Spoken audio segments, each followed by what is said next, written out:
Welcome to Fukaira channel. Sometimes you apply for a job or for a study or a competition, and then you find that one of the requirements is that you are supposed to be open to criticism. And the reason behind this is that if you are open to criticism, if you are willing to receive others' feedback and opinion, then you are someone who's more willing to develop and grow and become better. So this is true, but there is another side, which is what kind of criticism you should be open to. And in this video, I'm going to share with you my experience and the things that need to be in a criticism for you to listen to. The first story I have is when I was 12 years old. I was in a summer school. It was Italian summer school with some nuns, run by nuns. So the sister asked us to draw something, and I'm really not talented in drawing at all.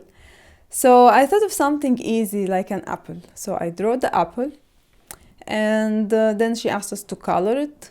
And for some reason, I colored it brown. I know this is not the best color for the apple, but I really don't know why I chose this color. So the sister came and she looked at my drawing and she told me, "Oh, Teresa, that's so beautiful. We will put it in the exhibition." And I was so surprised because I know that it doesn't look nice. I mean, even me, I really don't like it. But anyway, I went to the exhibition at the end of the summer school, and I was so surprised that my drawing was there. But the bigger surprise was that it was really beautiful. And how this happened is that the sister, she just added outline. She for this brown color, she put some kind of yellow reflection. Then she added 2 green leaves at the top of the apple, and it became just very beautiful, really.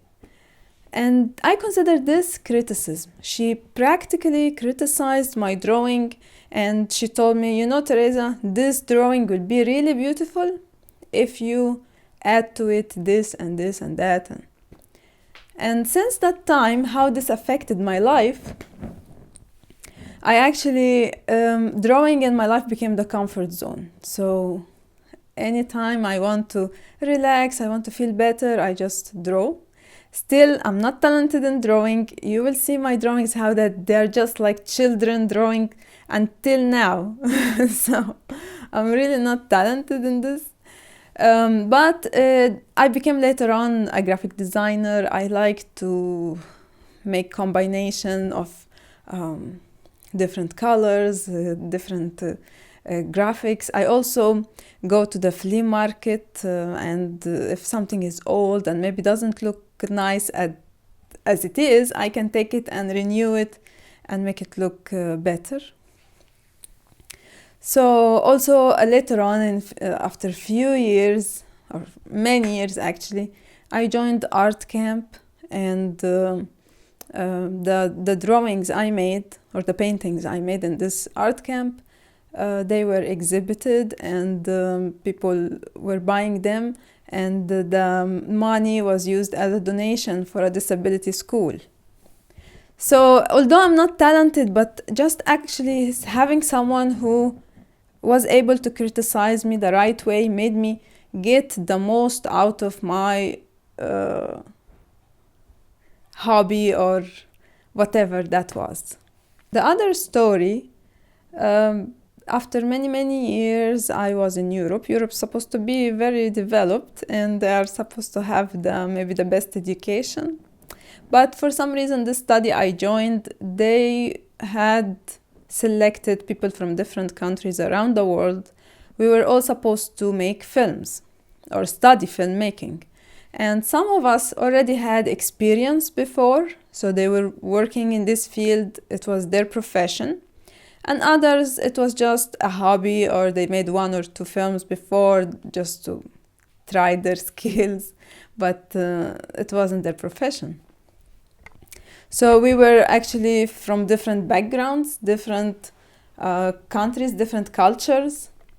And in this study, it was basically based on studying through criticism. So we were all asked to make films.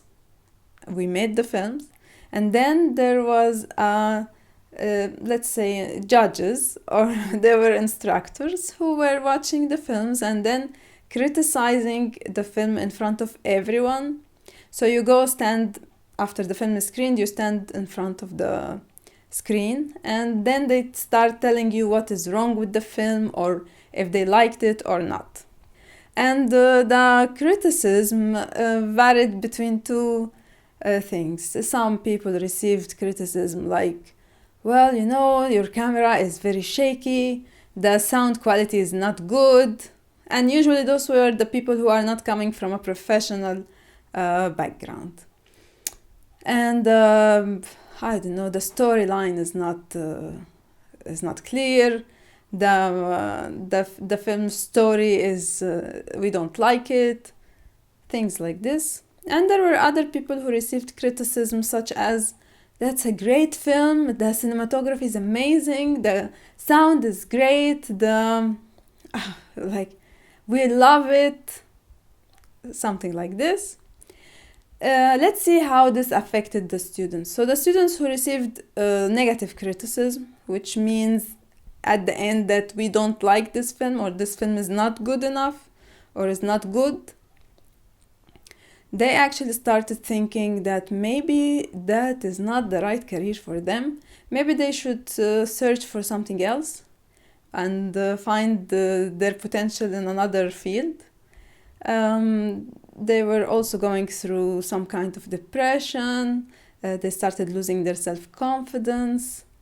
And let's look at the people who received the positive criticism that this film is great, this film is super, everything in it is amazing. Those students, they became so limited in what they do. So every time they are requested to make a film, they made a film with the maybe similar story, similar style. They used the same techniques. They were afraid to experiment or try new things because they didn't want to receive negative criticism. So it became at the end that it was more about satisfying the judges or the instructors more than showing your own voice or trying to discover new, let's say, new possibilities inside you. So from this experience, I would like to tell you, how can you know this criticism is good for you? You should listen and open up to it, or it's something you just listen from here, let it go from the other side, or just take this criticism as it is and throw it in the nearest trash. The first question you should ask yourself, does this person who's criticizing you really care for you? Like, do they really want you to be better, and it's important for them that you grow and you become a better person, or you do your job become better? Or it's that's their job. For example, in some competition in the television talent shows, they select few people and then they compete until they select the winner at the end. And during that time, people are receiving criticism. And sometimes they just need to say something because, I mean, it's a TV show and they need to tell you something, even if they don't have anything to say. So you need to ask yourself, does this person really care for me and really care about what I'm doing or not? The second thing you need to ask yourself, does this person know you or not? Because I believe if I know the person, I know how they think, what are their dreams, who are they, what they are hoping to do, then I can give them a criticism that is more about who they are and how to come closer to what they want to do, more than a criticism about what I like and what I don't like. Number 3, you need to see how did you feel after receiving the criticism? Did you feel like I think this is not right for me. Maybe I should just quit or just change my career, or maybe I will be just like this forever. If something in your personality that you want to change, and no, I feel that this can never happen. I'm just a loser. If that's how you felt, you had negative energy after receiving the criticism, then this is not a good criticism for you to listen to. But if you felt after the criticism that, yeah, I want to do this, that I have this energy that I want to try new things, I can't wait to do it, then yes, this criticism is the one you should listen to. So those are the 3 points I found you need to ask yourself about a criticism you received. I don't know if you have more points, you can leave me in the comment below. Also, if you have any experience with criticism that you want to share, I will also like to read it in the comment below. If this is your first time to watch my channel, you can subscribe to follow the new videos. And if you like this video, please give it a thumb up in the YouTube.